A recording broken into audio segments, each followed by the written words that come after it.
The Great Illusion. Imagine a world bathed in gaslight and optimism, a time when technology promised salvation, not destruction.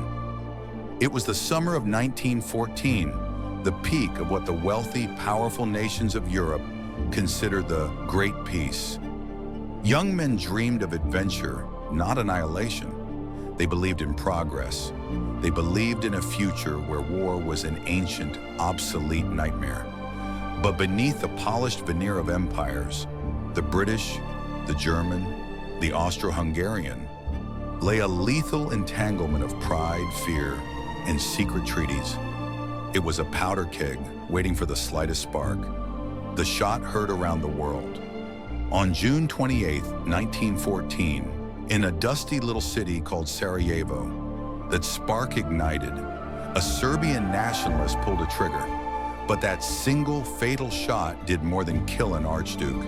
It set off an unstoppable chain reaction, a disastrous game of diplomatic dominoes. Russia mobilizes to defend Serbia.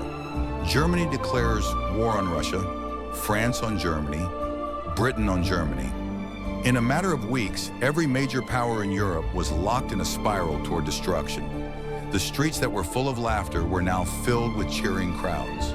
They weren't cheering for death, they were cheering for a glorious, brief war that everyone promised would be over by Christmas. The dreadful birth of modern warfare. The reality they found was nothing like the history books. This was not Napoleon's war. The first 2 months of mobility, the German thrust into France, collapsed into a catastrophic stalemate. The landscape was carved open by a revolutionary new horror. The trench. 2 opposing lines of mud, blood, and disease stretching over 400 miles from the English Channel to Switzerland. Suddenly, the machine gun, a marvel of industrial efficiency, made traditional charges suicidal. Barbed wire locked men in place. Artillery pounded the landscape relentlessly, turning forests into splinters and fields into moonscapes. It wasn't glorious. It was grinding. It was total. And it was designed to consume human life on an industrial scale.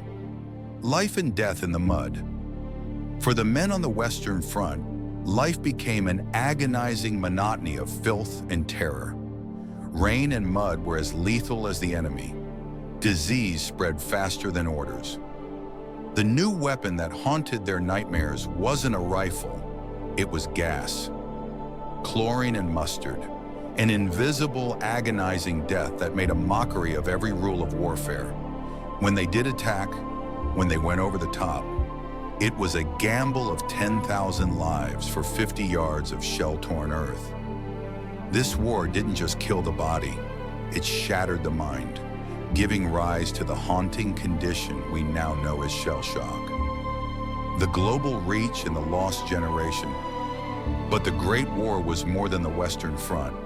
It was a global fracture, stretching from the frozen plains of Russia to the sweltering deserts of the Ottoman Empire, changing maps and destroying empires.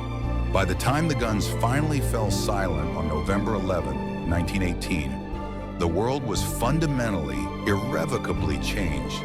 10 million soldiers lay dead. The war didn't just end, it collapsed under its own impossible weight. The generation that had marched off to war with flags and songs was now known as the Lost Generation. The belief in progress, in the inherent goodness of empires, it was all drowned in the trenches, the shadow we live in. The war that was supposed to end all wars became the father of the next.